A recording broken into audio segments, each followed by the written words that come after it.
Well, we're back, guys. Sorry, so inconveniently in between videos and so on, I've been working on this car. I've had a heck of a mess. I got a new head ordered. I buy a lot of these cars, and the ones that I find that I have the worst mess to deal with on rebuilding the engines is ones with a stack of dealer receipts. This car had a stack of receipts. I retapped that, but I permatexed it up for the time being so I could drive it, but I'm putting a new head and all that on it. And got a new intake manifold coming for it as well, and a new starter. And when you guys change these intakes, make sure you clean that head off real good back there. It doesn't matter on this one because I'm sick of dealing with it, because I also found out on the upper camshaft sensor, the first one here, they even stripped this out. I don't know how the hell you could even strip one of these out, but I don't know. Like I said, it's got a ton of dealer receipts. Got the car tuned, runs great. Got a downpipe on it, but I want to show you guys something here. Don't mind my mess. I'm still organizing. Don't waste $300 on a downpipe when you can have your own downpipe, your factory converter. I just took a wood drill bit and drilled all of that out, and of course I'm gonna have to put new studs on it, but yeah, this will act just like a downpipe. And I was kind of worried about the dust because that's pretty toxic stuff, but it's not bad at all. I mean, I was going to film it, but I wasn't going to bore people with watching me drill out a catalytic converter. This is for off-road use only, of course. I would not drive my car on the road like that. And, yeah, save yourself some money, guys. That's an easy mod. And like I said, same with the ported intakes. I got so many cruise parts laying around here.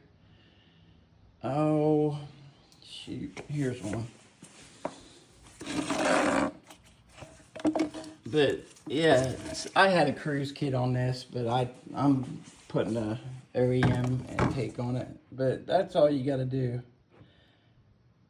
Clean them runners out good. And of course my PCV valve's blocked. But I was getting a ton of crankcase pressure with that cruise kit. But yeah, guys, and I have nothing wrong with anybody making money, but these guys charging these ridiculous prices for these ported intakes are just ripping yous off. There's a little cast in there from the factory where they molded it. You can, honestly, it's not worth the effort, but I took the time and roughed all that down. But if you can use a Dremel, just go in there. I always trim them with a razor blade. I'm just going to do a little fake demonstration for you guys. Say this was ported. Okay, you got your runners here. I trim as much of that crap off as I can in each port cylinder. And then I get my Dremel. You can get these on Amazon super cheap. Get one of these for your Dremel.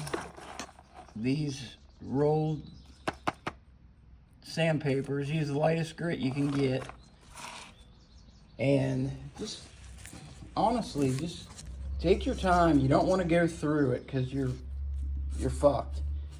But I mean, there's no reason that people should be paying the money that they're charging you guys to port an intake. I mean, it honestly takes about 10 minutes. Once you get the hang of it, if you're mechanically inclined, nothing at all.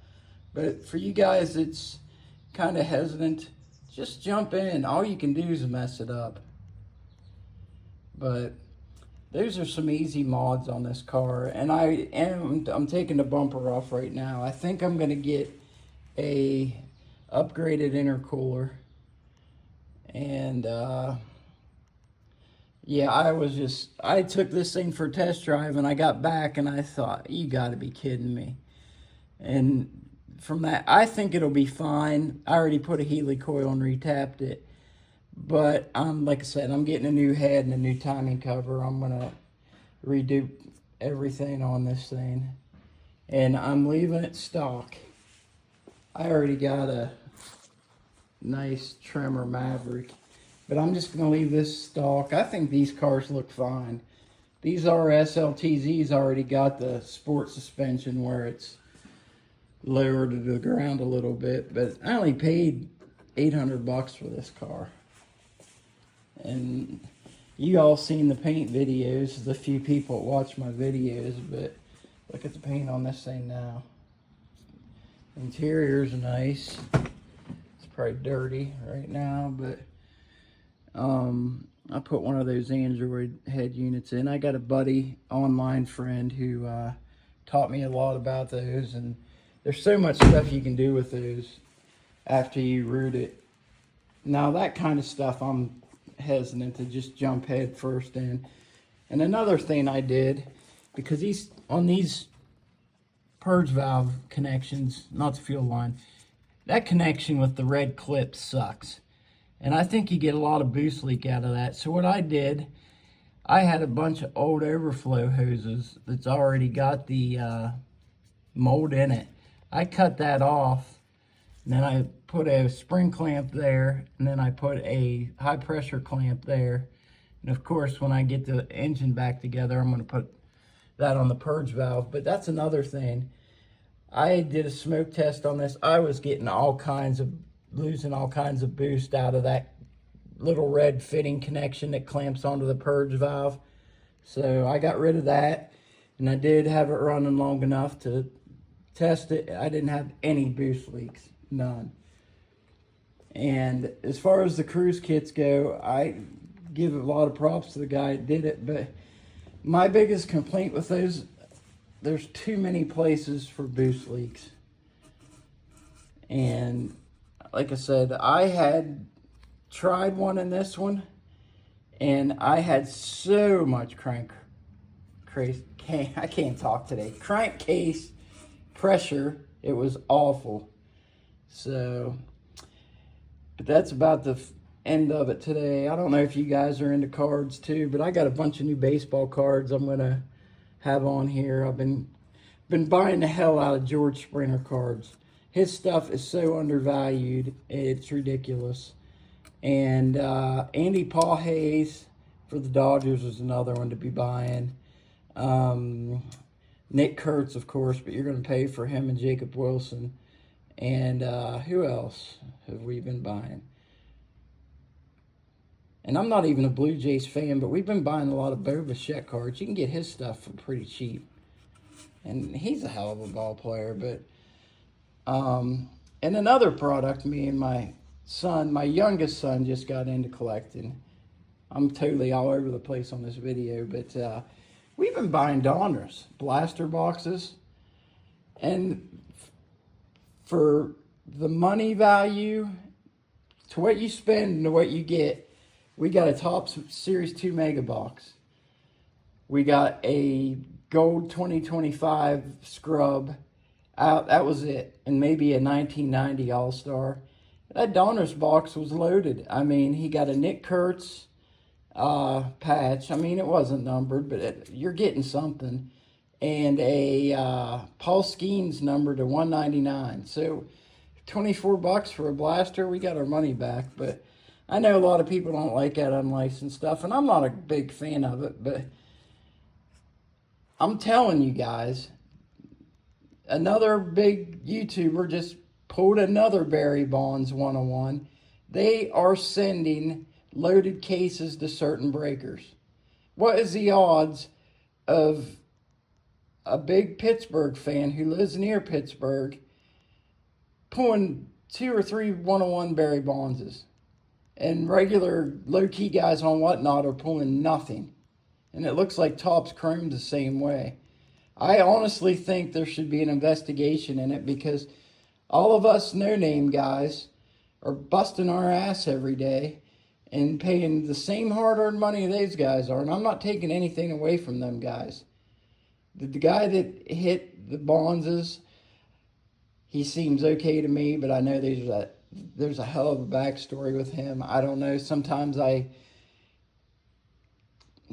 shouldn't even say this, but sometimes I think half of his breaks on his YouTube, not Whatnot, are just fake people. Because if I hit a 101, I hate Barry Bonds. I don't hate him, but he's a cheater.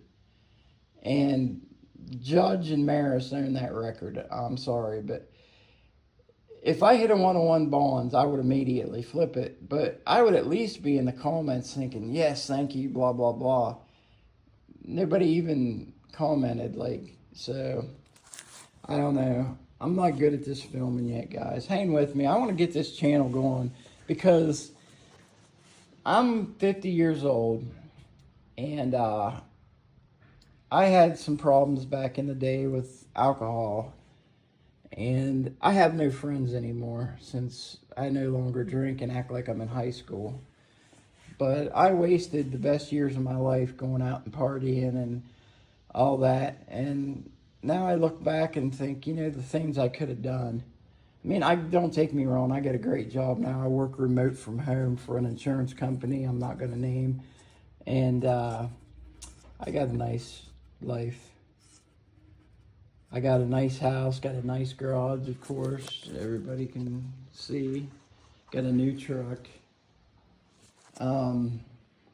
But like I said, I don't have any friends anymore, and this is kind of like an outlet for me to talk, so to speak. I like music and cars and I play guitar. I love playing guitar. My musical tastes are all over the place. I like anything from Wednesday 13 to Def Leppard to Neil Young. I don't like pop country or rap, but now old school country, Waylon Jennings and the real deal stuff, that's killer. But yeah, this is gonna try to be an outlet for me. I know I don't post a lot, but I've been so busy moving, and I want to get this car built so I can show you guys what these 1.4s are capable of without spending a shit ton of money. So for that, let's see if we can get this booming. Share and subscribe and whatever. And if you guys got any questions on doing any of this stuff, hey, I'm just an email away, so I'll be glad to lend you a hand, and I'd even give you my cell phone number to walk you through it. But I'm signing off for now, folks. Have a good day. Bye.